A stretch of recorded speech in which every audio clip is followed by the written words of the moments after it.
India's biggest problem: water.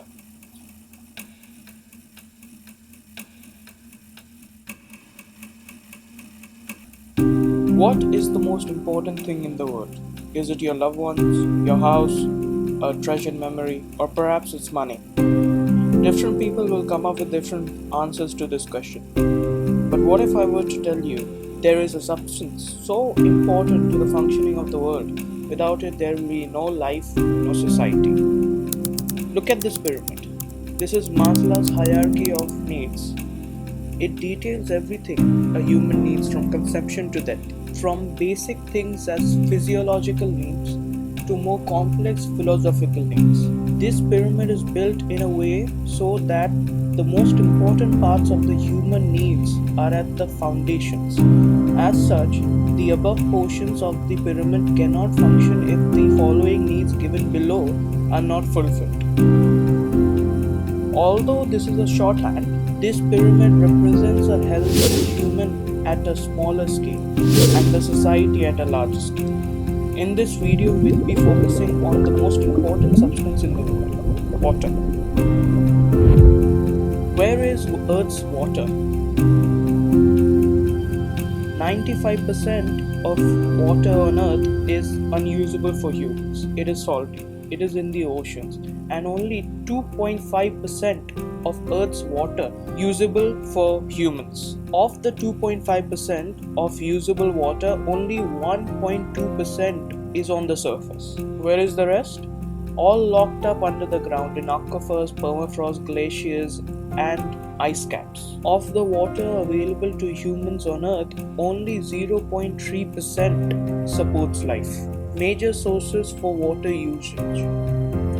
This is a chart breaking down water uses in a developed country, and this chart breaks down water uses in a developing country.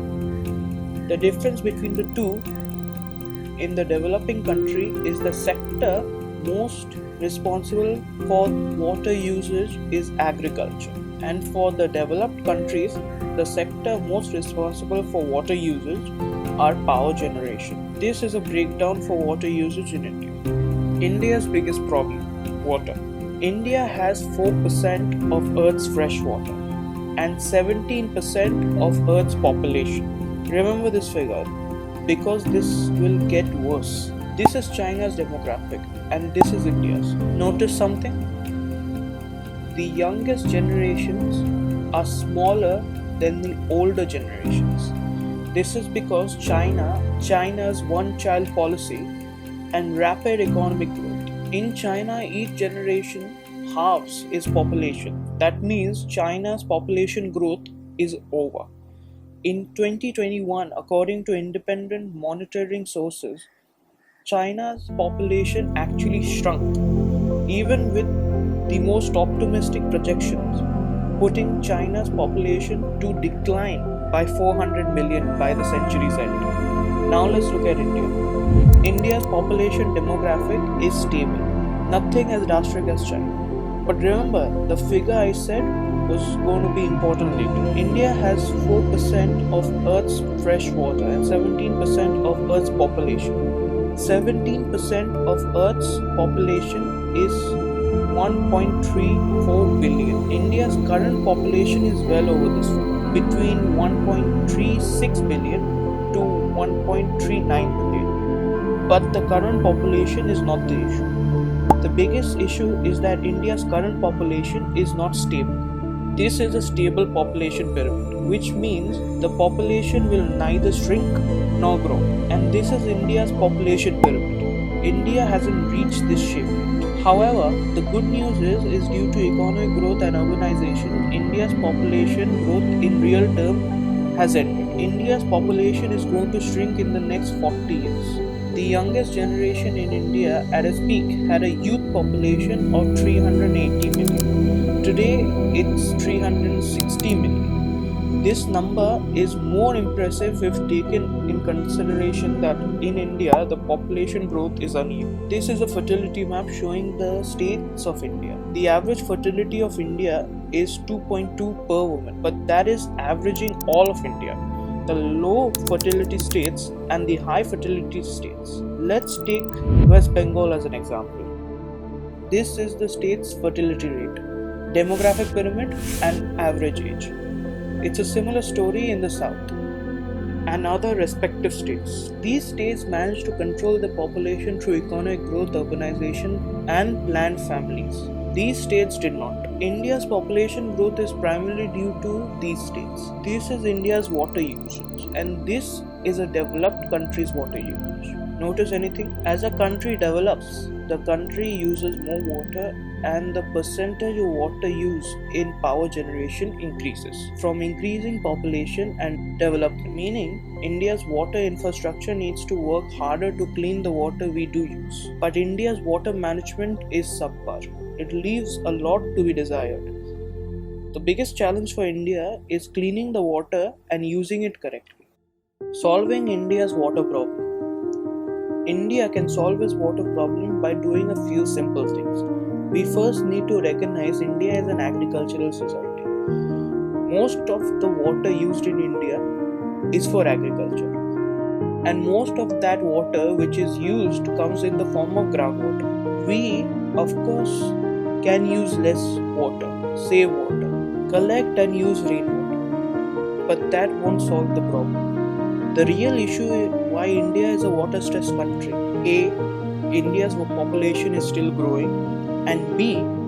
The standard of living for the average Indian is growing higher and higher. Meaning one average person uses more water than they used to. Most of the water consumption is for domestic purposes. Most of the water consumption increase is for washing clothes because of adoption of washing machines. But domestic water consumption is still a small amount. When talking about water usage, a majority of water a person uses in their life is because of electricity. Water used to produce electricity is the single largest expense of water for any developed country.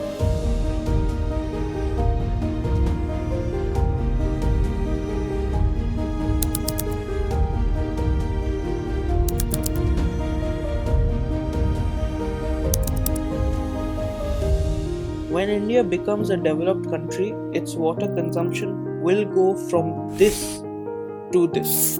This is what India and the future Indian governments need to prepare for. Not only a water-stressed world because of increasing population and global warming, but an increasingly water-starved world because of rising global standards and global competition for the remaining sources of water. Things India can do right now to improve the situation. Number 1. Change our farming base. Out of India's 160 million hectares of farmland, only 2.5 million, 22.50 million hectares are irrigated by canals. The Indian government needs to increase this percentage. Why this is important? We are an agricultural society. Most of the water used for farming is groundwater. Groundwater isn't limitless. It takes thousands of years to recharge one aquifer, and India is pumping aquifers out like crazy. If we continue, no more water will be left. Most farming in India is reliant on these aquifers. If the water runs out, what happens? That's why we need to diversify. Number 2. Change our farming crops.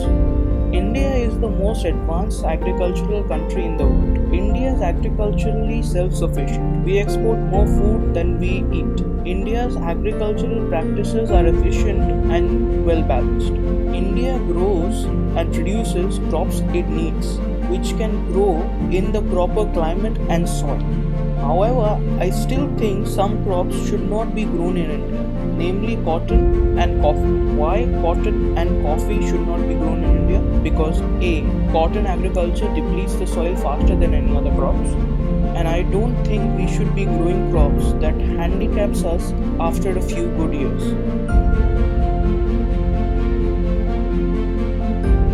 B. Coffee farming actually uses a lot of land compared to what we get out. It has a higher land impact than any of the crops of its size. We grow close to all of our coffee in Karnataka. Coffee only grows in a very peculiar climate. It cannot be grown in any other place or climate. As global warming wreaks havoc with the world, it's going to cut down on coffee farmland around the world. India is among them. This is why we must start shifting the coffee lands to other equally valuable but resilient crops. Number 3. Invest in the future. India is the most agriculturally advanced economy in the world. If that's the case, we should be investing in R&D that increases India's productivity. We were a part of the Green Revolution, which increased the world's food supply many times over. This is why the world can support 7.5 billion people with the same farm water.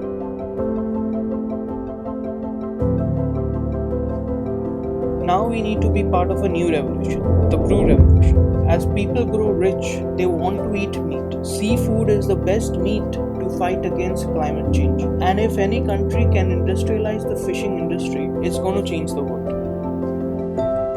Today, the most advanced aquaculture are in Japan, China, Indonesia, and then India. We need to invest a lot more into this.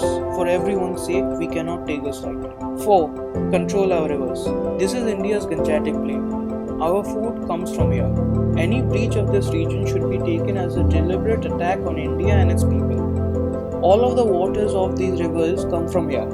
All of these waters originate in Tibet, which is a part of China. As of right now, the Chinese are damming up our rivers. We cannot let this pass. The future water war between India and China is a very likely possibility.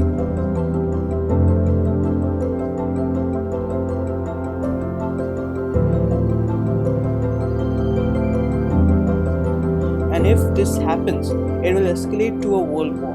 India is the only holdout in Asia against the Chinese. In a future world war, our role will be the most crucial. If India can mobilize a society, the result will be an allied victory and India will become the de facto head of this region. If India fails, we will become a Chinese puppet.